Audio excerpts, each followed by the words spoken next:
Hi everyone, and welcome back to my YouTube channel. If you're new here, my name is Sandro and I focus on behaviour in business and the impact of the levers business leaders can pull to drive performance and culture. This is the week that was, your go-to series for fresh perspectives on how culture shapes the success of organisations. First of all, a very happy new year to everyone. I hope you enjoyed your festive break, and off we go again. This week's story is a very simple one. No scandal, no collapse, no regulation. Just a leader admitting they got something wrong, and in doing so revealing one of the most powerful lessons about culture, behaviour and hiring that organisations routinely miss. Entrepreneur Stephen Bartlett recently reflected on a hiring decision that fundamentally changed how he thinks about recruitment. He hired someone who on paper didn't quite fit the traditional mould. Their CV, their resume wasn't perfect. Their experience wasn't textbook, but their character, their values and their attitude were unmistakable. And that individual went on to outperform expectations, not just in terms of results, but in how they elevated the people around them. Bartlett's conclusion was strikingly honest. He had been over-indexing on credentials and under-indexing on character. And that's where this becomes a culture story. So let's start with leadership and management. What's notable here is not the hire itself, it's the reflection. Good leaders don't just make decisions, they examine the assumptions behind those decisions.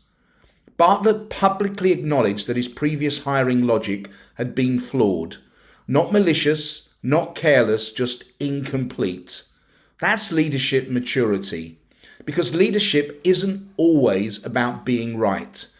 It's about being willing to recalibrate when evidence contradicts habit. By sharing this insight openly, he also sent a signal about what really matters in his organisation, and that helped shape its culture. From an opportunity management perspective, this is where things get really interesting. Most organisations treat hiring as a risk avoidance exercise. In other words, minimise mistakes, stick to familiar profiles, hire people who look right. But that mindset quietly limits opportunity. By breaking away from credential-first thinking, Bartlett unlocked a different opportunity. Talent others overlook. People who strengthen culture rather than just fill roles. Individuals who raise standards through behaviour, not status. In tight labour markets, this isn't just enlightened thinking, it's actually a competitive advantage. Now let's look at this through the behavioural levers, starting with hiring. This is the heart of the story. Hiring in cultural terms is not just about skills alone. It's about who someone actually is under pressure. The question isn't, can they do the job? It's, how do they behave when things go wrong? How do they treat others? What do they optimize for when no one is watching?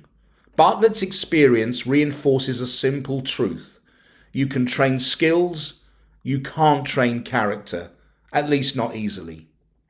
When organizations fail to test for values, judgment and character during recruitment, they import behavioral risk on day one. Next comes tone setting. By publicly valuing character over credentials, Bartlett sent a very clear message. This is actually what we reward here. That message matters, not just to candidates, but to existing employees. It tells people what success looks like. It tells people what is admired and what is expected. So tone setting isn't about slogans, it's about the decisions leaders talk about and why. Turning to training, this story also highlights an often missed training point. High-performing individuals don't just know what to do. They understand when, why, and how. That's contextual judgment. Organizations that focus training solely on technical capability miss the behavioral layer.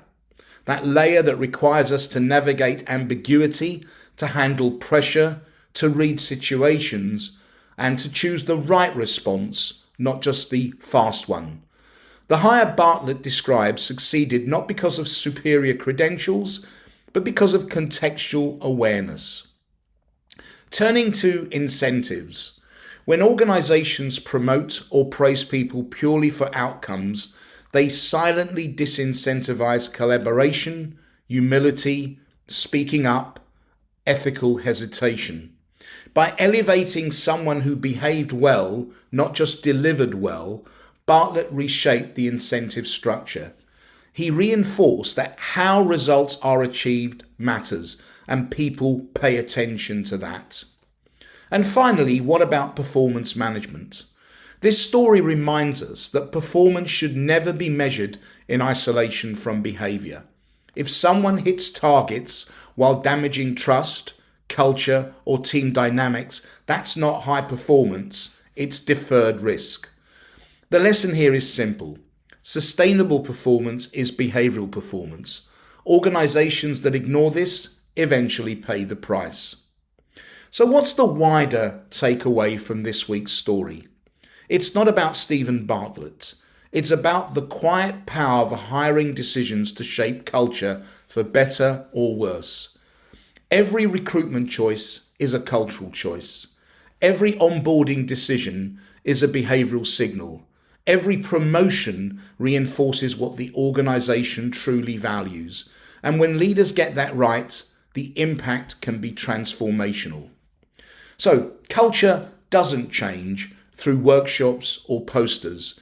It changes through decisions, especially the ones that decide who belongs. This week's story is a reminder that sometimes the most powerful cultural shift starts with a single hire and a leader willing to question their own assumptions. That's it for this week's episode of The Week That Was. If you found this useful, don't forget to like, to subscribe, and to share your thoughts on our YouTube channel. And as always, remember, culture isn't always what you say, it's what you do when no one's watching. Thanks for watching, and see you next time.